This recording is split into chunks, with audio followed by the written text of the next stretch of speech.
going on, guys? Steele here. I've been a little under the weather with some bronchitis, so excuse me if I sound, well, sick. Off topic real quick. I have been enjoying some of this though. It's Bundaberg ginger beer. It's one of my favorite beverages. This isn't actually alcoholic, but I'm a big fan of ginger ale. A bigger fan of ginger beer though. Ginger beer by definition has actual root, like powder in it, and I just think it adds more spice and better taste to me. So anyways, today's video is on a new knife. It is the Cold Steel Holdout 3.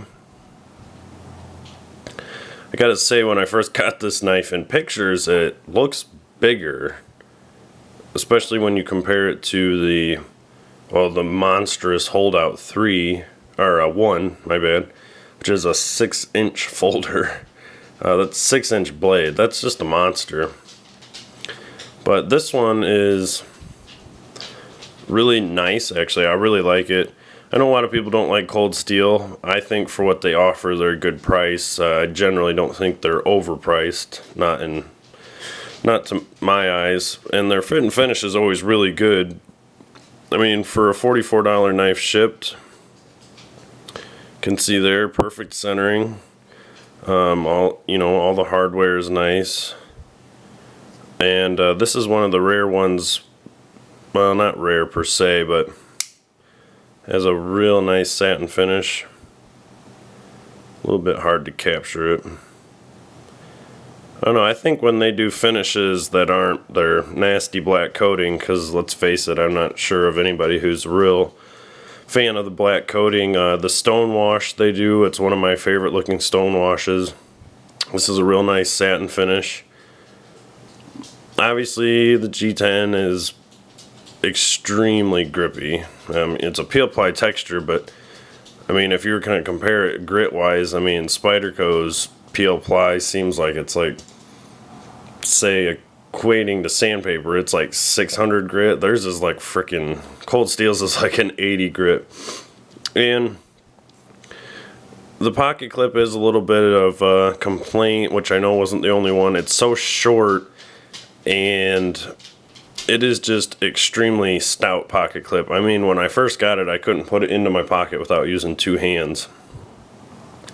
So I had to bend it out, and then I bent it too far, then I took it back off and tried to bend it back, and it's hard to get in the right spot. So I was almost thinking about doing a small Kydex sheath to snap the front half in and just carry it like that, or maybe just pocket it. As if you see, it's pretty small. You took the pocket clip off, you could easily slide it in, and it's thin. Real thin. In case you didn't know, the Holdout series is modeled after the Scottish Ski & Do. It's probably also known as the Dirk or black knife. It was a small kind of like side dagger, and so that's what these are modeled after. It's a spear point blade. It may look like a leaf shape, but if you cover it up like that, it is symmetrical. So very nice. It's weird ergonomics. It took me probably 6 hours of having it in the hand to get used to how the ergonomics feel, because, well, there aren't really any ergonomics. It's perfectly straight, which keeps them true to the historical accuracy of what, well, it kind of depends. Some of them had like a swelled handle, almost maybe like a, not quite like gladiator swords, but they'd have a swell and they were rounded out through the swell too. But so yeah, it took a while. This finger choil, I don't really care for the placement a whole lot. I guess if I wanted to get on this back jimping, it's fine. Which I don't know if you really even want to call it jimping. It's more like, I don't know, for looks. It looks nice. It's ground nice and thin, actually. It's ground thinner than my paramilitaries or It's ground thinner than a military. That's one thing Cold Steel does. They do grind their knives pretty thin as far as I think a lot of production companies go. I still think the thinnest ground knives I've handled that were production though were the Kershaw Needs Work 2 and probably the Echelon. Both of those have a real thin hollow grind. But yeah, so it's first initial impressions pretty much. Like I said, the ergonomics that are there took me a few days to get used to. I found my preferred method of holding it is like this. So it's really more of like, not sure how you want to describe it. It's really more of like a small knife that you're not going to be doing a lot of hard tasks with.